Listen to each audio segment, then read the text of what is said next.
আসসালামু আলাইকুম। আশা করি আপনারা সকলে অনেক, অনেক ভালো আছেন। তো আলহামদুলিল্লাহ আল্লাহর রহমতে আমি অনেক ভালো আছি। তো আজকের আবার নতুন একটা কবুতরের ব্লগ ভিডিওতে আপনাদের স্বাগতম। যারা আমার এই চ্যানেলটিকে এখনও সাবস্ক্রাইব করে দেননি, দয়া করে সাবস্ক্রাইব করে দেবেন। পাশে থাকা বেল আইকনটি অন করে দেবেন।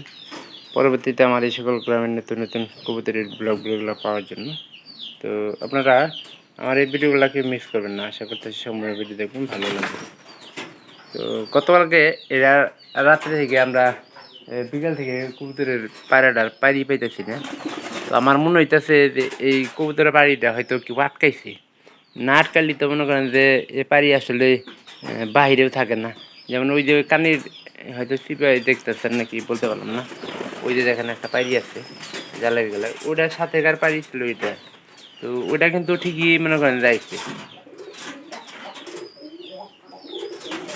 আছে, কিন্তু এ পায়রার পায়রিটা আসলে রাত্রের বেলা পায়রা পায়রি দুইটা কিন্তু একসাথে থাকি।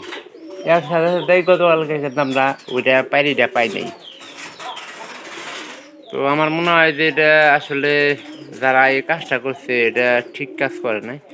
আর একটা কবুতরের যদি ধরা ভাঙে সেটা মনে করেন যে নতুন কবুতর কিনতে কিনতে বাচ্চা দিতে দিতে প্রায় ভালো সময় লাগে যায়। তো যার বাড়িতে হয়তো গেছে, তো উনি হয়তো আটকায় রাখছে। তো এইভাবে কবুতর আটকায় আসলে আগানো যায় না। তো কবুতরের লালন পালন করতে গেলে আসলে সৎ হওয়া লাগে। তো যারা কবুতর লালন পালন করেন, তো তাদেরকে বলি যে আপনারা কবুতর আটকায় কোনো সময় কবুতর অন্যের কবুতরের প্রতি লোভ করবেন না। তাহলে কিন্তু আপনার কবুতর একটাও থাকবে না।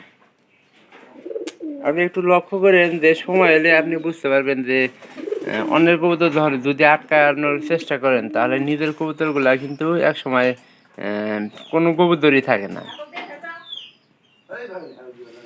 এই খারাও। আর এই যে এ কবুতরের খড় তো মনে করেন যে দেখছিলাম নিচে, এই যে এই কানির দেয় ওই কবুতরের খড় নিচে এটা। আবার এই যে এই কবুতর বাদ করছে আল্লাহর রহমতে। আস্তে আস্তে সবগুলা কবুতরই কিন্তু বাদ করা শুরু করে দিচ্ছে। আর কবুতরের একটু এই সময়টা একটু যত্ন বেশি নেবেন, কারণ এই সময়টা খাবার একটু বেশি লাগে। আর খাবার বেশি লাগার কারণটা কি জানেন, যে কবুতর কিন্তু বানের কারণে বাহিরে বাইরে খাবার কিন্তু ব্যবস্থা করতে পারে না। তো এই জন্যই মনে করেন যে একটা সমস্যা। আর একটু চেষ্টা করবেন যে আপনাদের এই কবুতরের যেগুলো লালন পালন করেন একটু ভালো খাবার দেওয়ার চেষ্টা করবেন।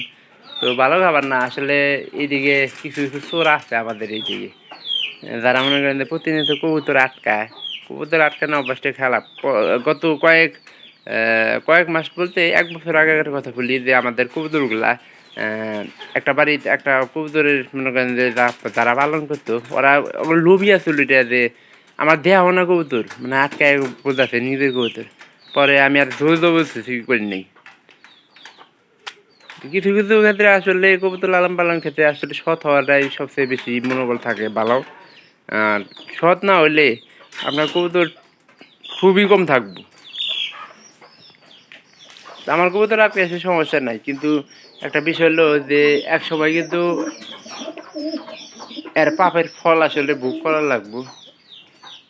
কারণ আমার সৎ টাকা দেয় মানে অসৎ পথের ইনকাম দেওয়া কিন্তু আমি কবুতর ক্রয় করি নাই। আমার একবারে মানে হালাল টাকা ইনকাম। তো এই টাকার ইনকামের টাকা যদি কেউ মনে করেন যে অযথাভাবে খাবার দেয়, তো আসলে বলে না যে যদি 5 টাকা তুমি খাইতে চাও 10 টাকা তোমার লসে যাব। তো এই কথাগুলো আপনারা খেয়াল রাখবেন। আর যদি ভালো লাগে ভিডিওটি, আমার কিন্তু আসলে ভালো লাগতেছে না এই সময়টা, কারণ কবুতরে একটা হারা গেলে আসলে বোঝা যায়, যার হারায় সেই বুঝে যে কবুতরের আসলে ইটা কি। ভিডিওটি ভালো লাগবে, ভালো থাকবেন। দেখা হবে আবার অন্য কোনো নতুন ব্লগ ভিডিওতে। ধন্যবাদ সবাইকে।